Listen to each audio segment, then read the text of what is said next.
Welcome to our channel. నేను మీ Venkat. Delhi liquor scam కేసులో arrest అయిన బీఆర్ఎస్ ఎమ్మెల్సీ కవిత గారు నిన్న బెయిల్ మీద రిలీజ్ అవ్వడం జరిగింది. ఒకసారి దీని గురించి మన బీఆర్ఎస్ లీడర్ మన్నె గోవర్ధన్ రెడ్డి గారు ఉన్నారు, ఒకసారి అడిగి తెలుసుకుందాం. అన్న నమస్తే. దాదాపు కవిత గారు ఒక 5 నెలలైంది అరెస్ట్ అయ్యి. నిన్న బెయిల్ మంజూరు చేయడం జరిగింది సుప్రీంకోర్టు. దీని గురించి మీరు ఏమంటారు? మేము కూడా ఫస్ట్ నుంచి చెప్తున్నాను, దాదాపు న్యాయం గెలుస్తుంది, మేము ఎలాంటి తప్పు చేయలేదని కవితక్క గారు చెప్పిన మేము కూడా బీఆర్ఎస్ పార్టీ కార్యకర్తగా బీఆర్ఎస్ పార్టీగా మీకు ఖచ్చితంగా చెప్తూనే ఉన్నాం ఫస్ట్ నుంచి కూడా. ఢిల్లీ లిక్కర్ స్కామ్ లో కవిత గారికి సంబంధం లేదని చెప్తున్నా ఉన్నాం. అయినా కూడా ఫిరివి కావాలని రాజకీయ కక్ష కారణంగా కావాలని ఆ ఢిల్లీ కొంతమంది అప్రూవల్ చేపించేసి ఢిల్లీ కవిత గారి పేరు చెప్పించేసి కవిత గారే మెయిన్ అన్నట్టు చూపించే ఒక బూచి చూపించే ప్రయత్నం చేశారు. కానీ లాస్ట్ 164 రోజులు జైల్లో ఉన్న తర్వాత భారత ఉన్నత న్యాయస్థానం సుప్రీంకోర్టు బెయిల్ ఇవ్వడం జరిగింది. ఇంతవరకు ఎలాంటి ఆధారాలు చూపించకుండా దాదాపు 164 రోజులు ఒక ఆడపిల్లని జైల్లో పెట్టడం కరెక్ట్ కాదు అని చెప్పి ఒక మందలిచ్చి ఖచ్చితంగా బెయిల్ ఇవ్వాల్సిన బాధ్యత ఉందని బెయిల్ ఇచ్చడం జరిగింది. తుది తీర్పు కూడా ఇట్లే వస్తుందని చెప్పి పూర్తి విశ్వాసంతో ఉన్నాము. మేము కావాలని చెప్పి బీజేపీ పార్టీ లేదా కాంగ్రెస్ పార్టీ ఇద్దరు కలుసుకొని ఈ రాజకీయ కక్షపూరితంగా కేసీఆర్ని తట్టుకోలేక కేసీఆర్ గారిని ఎట్లా తొక్కేయాలని చెప్పి కేసీఆర్ బీఆర్ఎస్ పార్టీని దేశం మొత్తం విస్తరిస్తుంది అని చెప్పేసి ఉద్దేశంతో ఎట్లన్నా కట్టడి చేయాలనే ఆలోచనతో ఇట్లాంటి కవిత కేసీఆర్ కూతురు కవిత గారిని అరెస్ట్ చేయడం జరిగింది. కావాలని ఇంటెన్షనల్గా పెట్టిన కేసు ఇది. ఓన్లీ కక్షపూరితమైన రాజకీయ కక్షపూరితమైన కేసు మాత్రమే. దీంట్లో క్లియర్గా మేము చెప్తున్నాం. ఇప్పటికి రేపొద్దున తుది తీర్పు కూడా మంచి తీర్పు వస్తుంది. ఇక కవిత గారికి ఢిల్లీ లిక్కర్ స్కామ్లో అసలు సంబంధం లేదని చెప్తారు. ఇంకోటి అన్న, కవిత గారు జైలు నుంచి బయటకు వచ్చినాక జై తెలంగాణ అని చెప్పి నిదానం చేసి కొంచెం ఎమోషనల్ అయ్యారు. నేను తెలంగాణ బిడ్డని, కేసీఆర్ బిడ్డని ఏ తప్పు చేయలేదు, కావాలని నన్ను ఈ కేసులు ఇరికిచ్చారు, వాళ్ళు అంత చూస్తారు బయటకు వచ్చినాక అని చెప్పి అన్నారు. అంత చూస్తాను చెప్పలే కానీ మొండిని జగమొండిని దీనికి నన్ను అయితే రాజకీయ బలిపశం చేసిరో దీనికి మిత్తితో సహా చెల్లిస్తానంటే ఖచ్చితంగా, అంటే తెలంగాణ వడ్డీతో సహా, మిత్తెన్న వడ్డీ అని ఒకటి వడ్డీతో సహా చెల్లిస్తానని చెప్పారు. ఎందుకు చెప్పారంటే మేము ఖచ్చితంగా తెలంగాణ రాష్ట్రంలో ప్రతి తెలంగాణ బిడ్డకు అసలు వాస్తవం ఏంది చెప్పేసి తెలంగాణని జాగృతం చేసేసి తెలంగాణలో మళ్ళీ బీఆర్ఎస్ పార్టీ అధికారులు తీసుకొచ్చి ఒక్కొక్కసారి ఏదైతే మా రాజకీయ కక్షపూరితంగా మమ్మల్ని అరెస్ట్ చేసిరో వాళ్ళకి బుద్ధి చెప్తానని చెప్పి ఉద్దేశం, అంతే. అంతకు మించి వేరే ఉద్దేశం లేదు. ఖచ్చితంగా ఎమోషనల్ అవుతారు.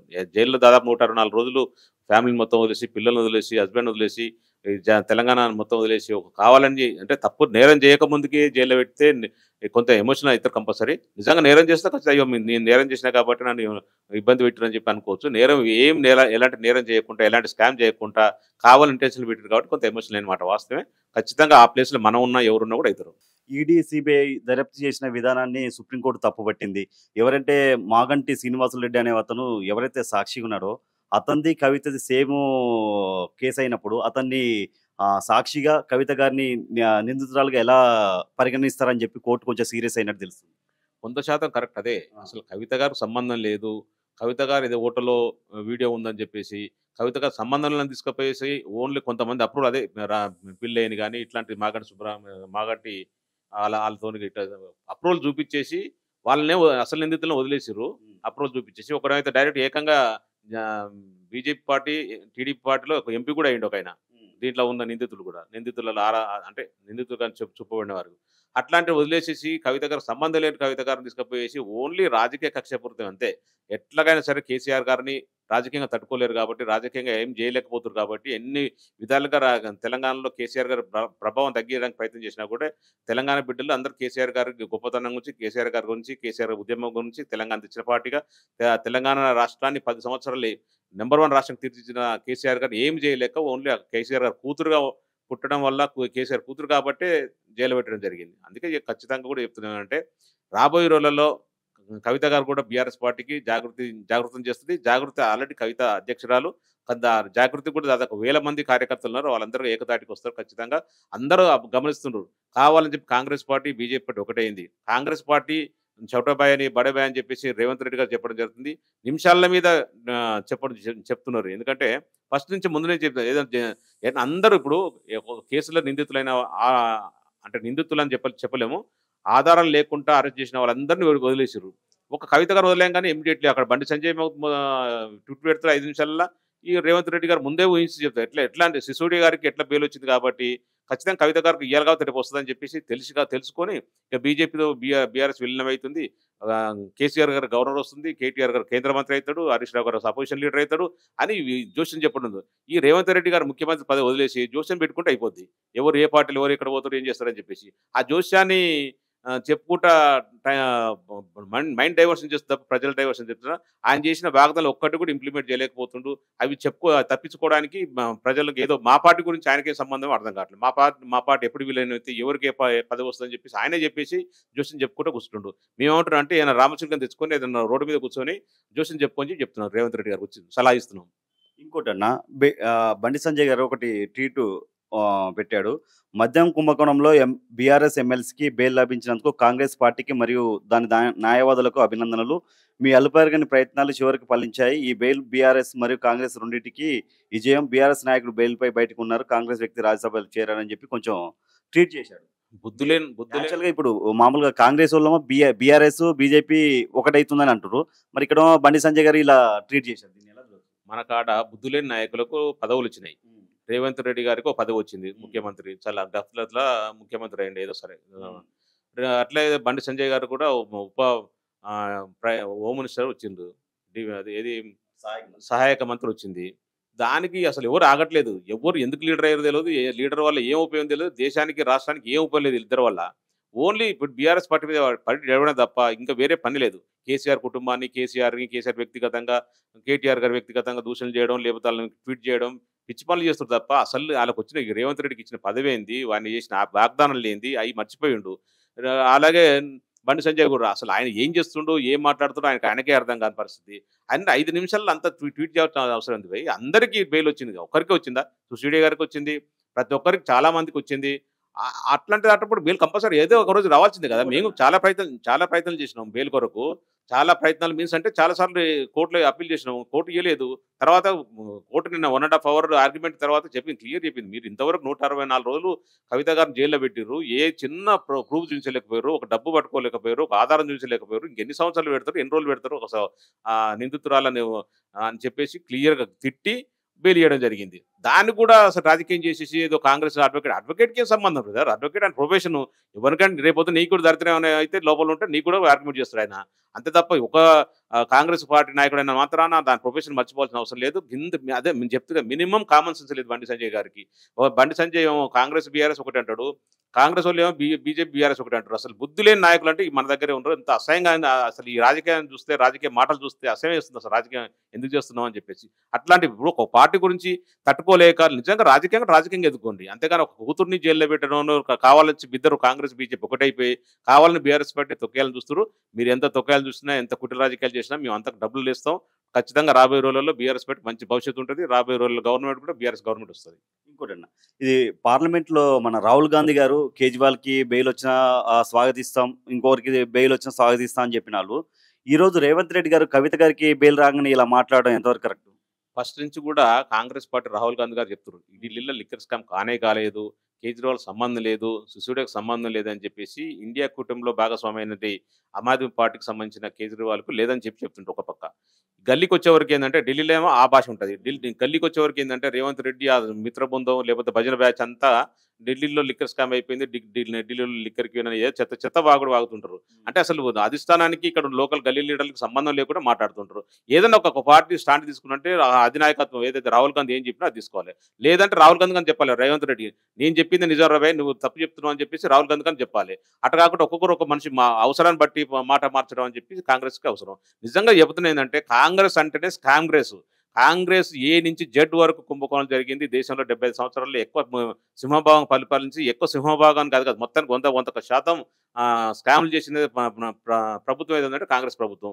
వాళ్ళ సొంత మంత్రులు అంటే కనిమల్ని కానీ, లేకపోతే రాజా గారు కానీ, చంద్రమరం కానీ, లేకపోతే ఏకంగా రాహుల్ గాంధీ కానీ, సోనియా గాంధీ గారు కానీ చాలా మంది బెయిల్ తీసుకొని బయట ఉన్నారు. అందరూ వాళ్ళందరికీ లేని బాధ, వాళ్ళందరికీ ఒక కవిత గారికి బెయిల్ ఇస్తేనే ఇబ్బంది అయిందా? కవిత గారు ఒకటే లాలిచ్చిపడ్డారు బీజేపీ తోటి. మరి సోనియా గాంధీకి బెయిల్ ఉంది, రాహుల్ గాంధీకి బెయిల్ ఉంది. మరి ఎంతమందికి బీజేపీ వాళ్ళు కాళ్ళు మొక్కిర్రు? బీజేపీ ఇళ్ళలో పోయి కాళ్ళు మొక్కితేనే ఆ బెయిల్ వచ్చింది. ఇది అంతా రాజకీయంగా మాట్లాడేటప్పుడు ఒకసారి మనకు ఒక ఏళ్ళు పై మనకు చూపిస్తుంటే 5 ఏళ్ళు అలాగ చూపిస్తుంటాయి. వీళ్ళందరూ సోనియా గాంధీతో సహా అందరూ కూడా బెయిల్ మీద ఉన్నోళ్ళే. ఒక కవిత ఒక్కరికి లేరు, ఏదో కవిత ఎవరికి రానట్టు బెయిల్ కవిత ఒక్కరికి వచ్చినట్టు ఒక్కొక్కటి ఒక్కొక్క స్టేట్మెంట్ ఇస్తుంటుంది. అది కరెక్ట్ కాదు. రాజకీయంగా అంటే రాజకీయంగా ఎదుర్కోండి. నిజంగా కూడా బీఆర్ఎస్ పార్టీ ఏం చేసిందో, ఏం చేస్తుందో, ఏం చేయబోతుందో చెప్పగలదే సత్తా మాకుంది. నెంబర్ 1 దేశంలో 29 రాష్ట్రాలలో నెంబర్ 1 రాష్ట్రం తీర్చిదిద్దిన ఘనత కేసీఆర్ గారికి. మీ మీ దాదాపు 15, 16 రాష్ట్రాలు బీజేపీలో ఉన్నాయి.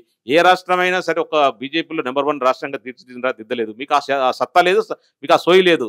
ఎంతసేపు రాజకీయంగా ఓట్లు దండుకోవాలి, మాటలు చెప్పాలని చెప్పి తప్ప మా కేసీఆర్ అట్లా కాదు. తెలంగాణ రాష్ట్రం కొట్లాడి తెచ్చుకున్నాం. ఖచ్చితంగా తెలంగాణ రాష్ట్ర ప్రజలకి మంచి చేయాలని చెప్పి ఒక మంచి ఉద్దేశంతో ఇన్ని రోజులు పరిపాలించిండు.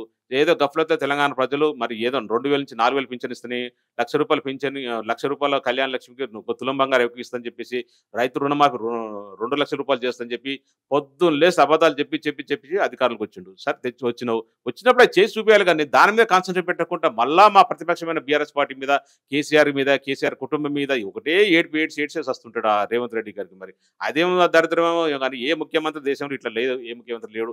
ఒకసారి గెలిచిండు, సరే ప్రతిపక్షంలో 100 మాట మాట్లాడొచ్చు. అధికారంలోకి వచ్చిన తర్వాత మనం ఏం కమిట్మెంట్ ఇచ్చిన ప్రజలకు, ఏం చేస్తే బాగుంటుంది, తెలంగాణ ప్రజలు ఏం కోరుకుంటారు, దాని మీద దృష్టి పెట్టాలి. మనం 2000 డిసెంబర్ 9 నాడు రుణమాఫీ అన్నాడు.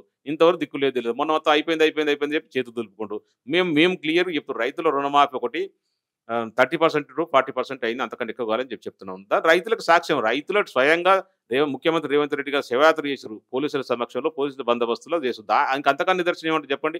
దాదాపు 60-70% రుణమాఫీ కాలేదు. దాని మీద దృష్టి పెట్టండి. మా మీద ఎందుకంటే ఏడ్స్ అయిపోయింది. 5 సంవత్సరాలకి ప్రభుత్వం వచ్చింది, 5 సంవత్సరాలకి మ్యాండేషన్ ఇచ్చారు. దాని మీద వర్క్ చేయాలి, మాకన్నా గొప్పగా పరిపాలించాలి, మాకన్నా మంచి స్కీమ్లు పెట్టాలి, మాకన్నా వెల్ఫేర్ చేయాలి, డెవలప్మెంట్ చేయాలి. అవి మీద దృష్టి పెట్టకుండా ఓన్లీ కేసీఆర్ ఏడవడం కరెక్ట్ కాదు. ప్రజలంతా గమనిస్తారు. తెలంగాణ బిడ్డలంతా నీకు ఎందుకు వేసినావు అని చెప్పేసి నెత్తి పట్టుకొని దొరుకుతారు. ఇంకోటన్నా, ఓటుకి నోటు కేసులో రేవంత్ రెడ్డి గారు డైరెక్ట్ డబ్బుల సంచితో పట్టుబడ్డాడు. అలాంటి వ్యక్తి ఈరోజు కవిత గారి గురించి ఏం తెలియకుండా అసలు ఏది అక్కడ ప్రూవ్ అవ్వలేదు, దాని గురించి ఇలా మాట్లాడడం కరెక్ట్ అని చెప్పి చాలా మంది బయట ప్రజలు అంటున్నారు. ఇది వాస్తవమే కదా. రెడ్ హ్యాండ్కి దొరికిన దొంగ, ఓటుకు నోటు విషయంలో రెడ్ హ్యాండ్గా ₹50,00,000 దొరికిన దొంగ రేవంత్ రెడ్డి. దానికి ఆయన సపోర్టు, ఆయన బాసు మన చంద్రబాబు నాయుడు. వాళ్ళంతా కప్పిపుచ్చుకోవడానికి ఆ తప్పులు కనబడే ఆయన చేసే లంగ పనులకు, దొంగ పనులకు, చేసిన ఎట్లా సంపాదించుండు, ఏం అబద్ధాలు ఆడిండు, ఏం నోరు తెలిసి ఏం చేస్తాడో, బ్లాక్ మెయిల్ ఎట్లా చేసిండు, జనాల దగ్గర ఎట్లా వీకతున్నాడు, ఎంతమందిని రాజకీయ నాయకులు, వ్యాపారస్తులు ఎంత పట్టి బ్లాక్ మెయిల్ చేసి వీకతున్నాడు, అది అంతా మర్చిపోయాడు. ఎంత నీ సుతపూసలాగా మాట్లాడడానికి ప్రయత్నం చేస్తుంటాడు. కానీ తెలంగాణ ప్రజలకు అందరూ తెలుసు, ఓటుకు నోటు విషయంలో దొంగతనం రెడ్ హ్యాండ్కి దొరికిన దొంగవు నువ్వు కూడా మాట్లాడితే ఎట్లా చెప్పు. అనేక కేసులలో నువ్వు పోయి బెయిల్ తెచ్చుకున్నావు. బెయిల్ అంటే నీకైతే కరెక్ట్ ఉంటుంది, ఇంకో వేరే వరకు వస్తే బెయిల్ ఉంటుంది. బెయిల్ అనేది ప్రాథమిక హక్కు. ప్రతి ఒక్కరు భారతదేశంలో పుట్టినవాడు ప్రతి ఒక్కరు బెయిల్ కోరుకోవచ్చు, బెయిల్ పొందొచ్చు. ఆధారాలు నిరూపించిన తర్వాత అప్పుడు జైలుకి ఎవరు పడుతుంది, ఎట్లా పడుతుంది అని చెప్పి జడ్జి గారు డిసైడ్ చేస్తారు. నువ్వు బయట డిసైడ్ చేస్తావు. మా పార్టీ గురించి నువ్వే డిసైడ్ చేస్తావు. తీర్పును కూడా మీరే వ్యతిరేకిస్తారు. ఆ మహేష్ గౌడ్ కూడా బుద్ధి లేదు. మహేష్ గౌడ్ ఎంత మాట్లాడదాం మంచి కూడా అనుకున్నామా. ఆయన ఓన్లీ పీసీసీ ప్రెసిడెంట్ కొరకు ఏందో ఇష్టం వచ్చి మాట్లాడుతుండ్రు. తీర్పు వచ్చిన 5 నిమిషాలని తీర్పును కూడా గౌరవపరిచే విధంగా మాట్లాడతాం. కంటెంప్ట్ అయితే కోర్ట్ ఆఫ్ కంటెంప్ట్ అవుతుంది. అది దృష్టిలో పెట్టుకోండి. మీరు ఇట్లా పిచ్చి చేస్తే మేము కూడా ఖచ్చితంగా కంటెంప్ట్ చేస్తాం. మిమ్మల్ని కూడా ఊసలెక్క పెట్టించే ప్రయత్నం చేస్తాం. తెలంగాణలో ఇప్పుడు బీఆర్ఎస్ పార్టీ ఏ విధంగా ముందుకెళ్ళబోతుంది? తెలంగాణ ప్రజలు ఈ 9 నెలల్లో కాంగ్రెస్ పార్టీకి ఓటేసిన పాపానికి చాలా ఇబ్బందులు పడుతున్నారు. ఒక్క ప్రజలు కాదు, తెలంగాణ బిడ్డలు ప్రతి ఒక్కరు, ప్రతి రంగంలో సంబంధించిన బిడ్డలు కూడా చాలామంది తెలంగాణ బిడ్డలందరూ, తెలంగాణ ప్రజల పౌరులందరూ కూడా చాలా ఇబ్బంది పడుతున్నారు. రేవంత్ రెడ్డి ఏదో పొడి చేస్తాడు, ఏదో పీకేస్తాడు అని చెప్పి అనుకున్నాం మేము. 2000, 4000 పింఛన్ వస్తుంది. పెద్ద మనుషులు వేసిర్రు. ఇంకేదో చేస్తామని చెప్తే రైతులు వేసిర్రు. దాదాపు మేము రైతు బంధు 10,000 ఇస్తాను, 15,000 ఇస్తాడు. రైతు కూలీలకు ఇస్తాడు, మన కౌలుదారులకు ఇస్తాడు. ఎవరికి రూపాయి ఇచ్చేలేదు. వాడికి అది ఇచ్చేది ఆయన ఇంత గతంలో కూడా చాలా ఇంటర్వ్యూలో చెప్పిండు. ప్రజలు అబద్ధాలు కోరుకుంటారు. ఎవరు అబద్ధాలు చెప్తే ఆ నాయకుని కోరుకుంటారు. నేను జూబ్లీకి ఒక ఇంత ప్లాట్ అమ్మను, జేబులకి ₹100 ఖర్చు పెట్టను, వాళ్ళే తీసి వాళ్ళకి ఖర్చు పెడతా. అబద్ధాలు చెప్పిన రాజకీయ నాయకులు నమ్ముతున్నారు. నేను అబద్ధాలు చెప్పి రాజకీయం చేస్తా అని చెప్పిండు. నిజంగా వాస్తవంగా అన్ని అబద్ధాలు చెప్పేసి రాజకీయం చేసిండు. ఖచ్చితంగా ప్రజలు నమ్మిరు, పిచ్చోళ్ళక నమ్మిన తర్వాత ఓటేసారు. ఇప్పుడు అనుభవిస్తున్నారు. రాబోయే రోజుల్లో ఖచ్చితంగా బీఆర్ఎస్ పార్టీకి మంచి భవిష్యత్తు ఉంటుంది. 100 సీట్ల పైచిలకు గెలుస్తాం. ఎందుకంటే కేసీఆర్ పాలనని రేవంత్ రెడ్డి పాలనని బేరేజ్ వేసుకుంటారు. ఆ పాలనలో అసలు రేవంత్ రెడ్డి గారు కేసీఆర్ కాలు గోటి కూడా పనికొచ్చే పరిస్థితి లేదు. పరిపాలన అసలు బాలేదు. డెవలప్‌మెంట్ అసలు శూన్యమైపోయింది. ఈ 9 నెలల్లో ఏ ఒక్క రంగాన్ని కూడా ఒక రివ్యూలు పెట్టలేదు. ఒక చిన్న పని చేయలేదు. హైదరాబాద్ మొత్తం రాష్ట్రం మొత్తం జనాలతో పండుకున్నారు. ప్రతి ఇంట్లో ఒకరిద్దరు పండుకుంటున్నారు. ఇంతవరకు జీహెచ్ఎంసీ పరిధిలో సంబంధించిన ఒక డాక్టర్‌కి సంబంధించిన జీహెచ్ సంబంధించిన ఒక రివ్యూ పెట్టలేదు. ఎందుకు జరుగుతుంది ఏందని. అసలు ఏ దాని మీద పట్టు లేకపోతుంది. దాని ఓన్లీ కేసీఆర్ గారి మీద ఏడవడం తప్ప ఇంకా వేరే లేవు. ఎంతసేపు పొద్దున్న లేసి దాంట్లో ఇన్ని లక్షల కోట్లు అప్పయిందంటాడు. ఇది ఇంత అవినీతి అయిందంటాడు, అంత అవినీతి ఏది ప్రూవ్ చేయలేడు, చేయకపోడు కూడా. ఆయన ఎందుకంటే మేమేం చేయలేదు, దొంగతనం చేయలేదు, కరప్షన్ చేయలేదు. ఖచ్చితంగా రూపాయి అప్పు తెస్తే దానికి సంబంధించిన ఆస్తులు కూడబెట్టినాం. ఆస్తులు ఎలక్ట్రిసిటీ డిపార్ట్మెంట్ అనుకోండి, కాళేశ్వరం అనుకోండి, మన పాలమూరు ఎత్తిపోతల పథకం అనుకోండి, సీతారాం ప్రాజెక్ట్ అనుకోండి, కోయిల్ సాగర్, భీమా, నెట్టెంపాడు ఇవన్నీ ఎవరు కంప్లీట్ చేశారు? మేము చేసినాం కంపల్సరీ. సార్ చేసిండు. కొన్ని లక్షల ఎకరాలు పంట పడుతుంది.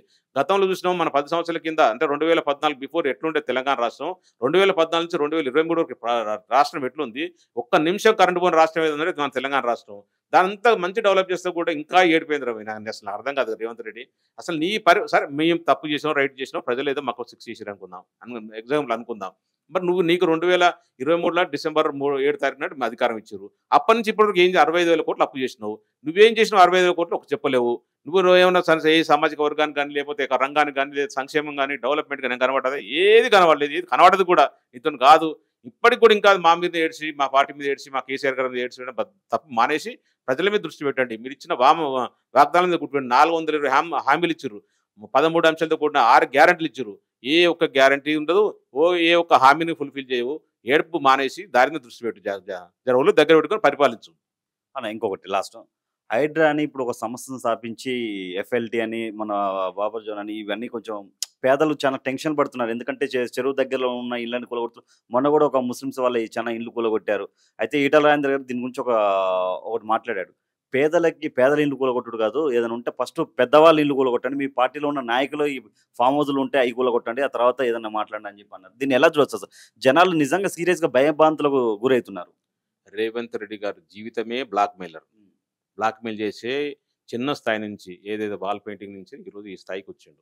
సరే రావద్దని అంటలేమో, రావాలి కరెక్టే, కానీ బ్లాక్మెయిల్ చేసి రావద్దు. కష్టపడి రావాలి. కొంత నీతిగా సంపాదించుకోవాలి. నీతిగా సంపాదించి కొంత డెవలప్ కావాలి. ఓరు కాదంటలేరు. అందరూ చిన్న స్థాయి నుంచి వచ్చిన డెవలప్ అయిన వాళ్ళే. కానీ దాన్ని ఎవరు మనం వ్యతిరేకించట్లేదు. కాదు, బ్లాక్మెయిల్ చేయకండి. మీ ఇది 100% హైడ్రా పెట్టి బ్లాక్మెయిల్ కొరకు.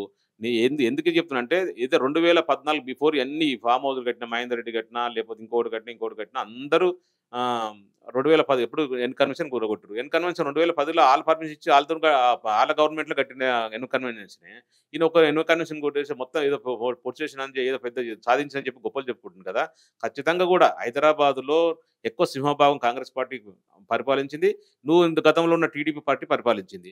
ఆ సందర్భంలో నాలాల మీద, చెరువుల మీద అన్ని కబ్జాలు అయినాయి, కట్టుకున్నారు. పేదవాడు సరే ఎవరు నీలాంటి బ్లాక్ మెయిలర్ ఎవరు ప్లాట్లు చేసారు, వెంచర్లు చేసారు, అమ్ముకున్నారు, కొనుక్కున్నారు.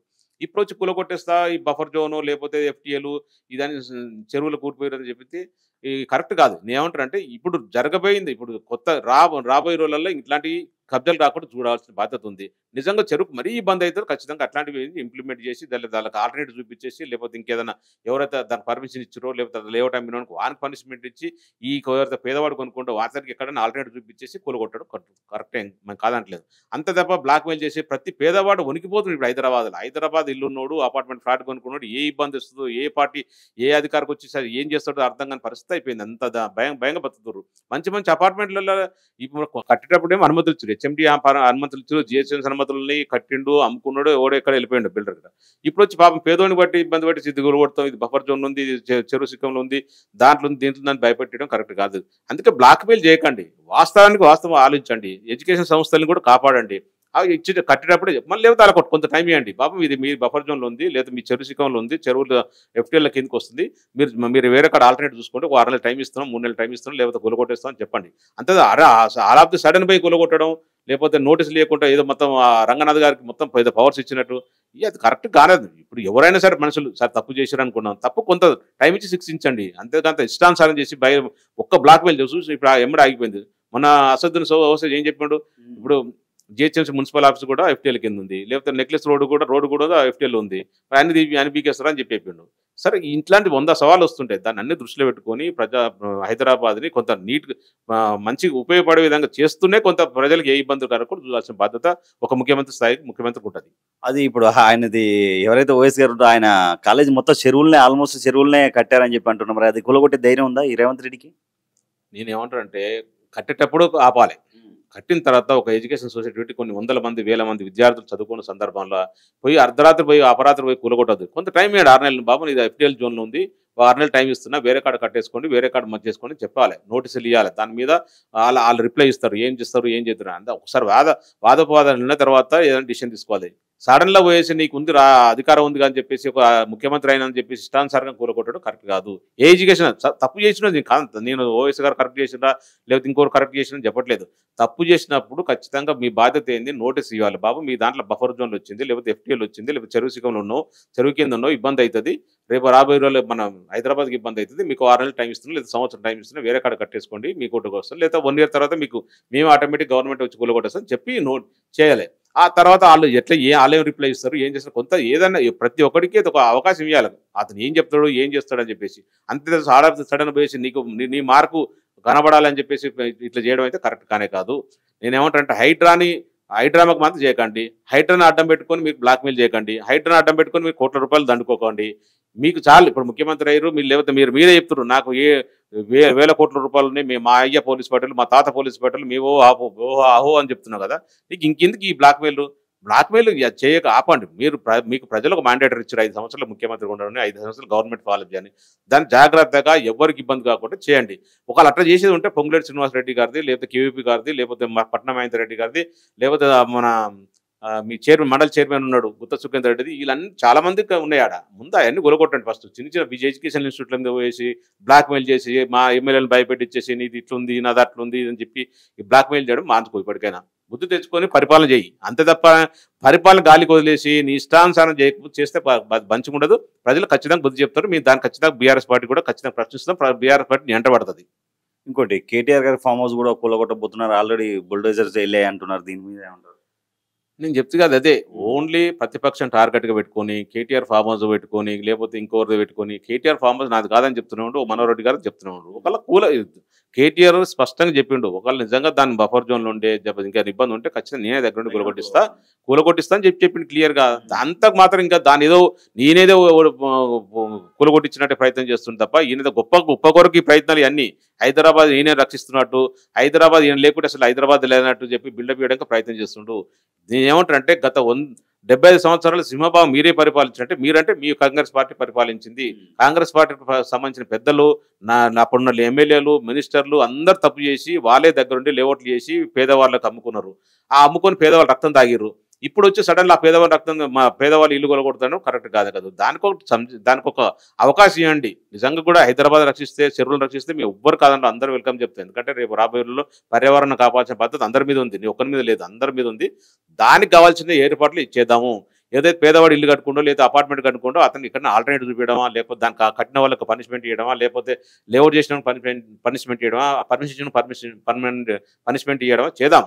కానీ దానికి ఓపికతో ఎవరికి ఇబ్బంది కాకుండా, ఎవరు ప్రాణ నష్టం ధనం కాకుండా, ఒక దాన నష్టం కాకుండా చూడాల్సిన బాధ్యత ఒక ముఖ్యమంత్రి నీ మీద ఉంది. దాన్ని దృష్టిలో పెట్టుకొని పనిచేయండి.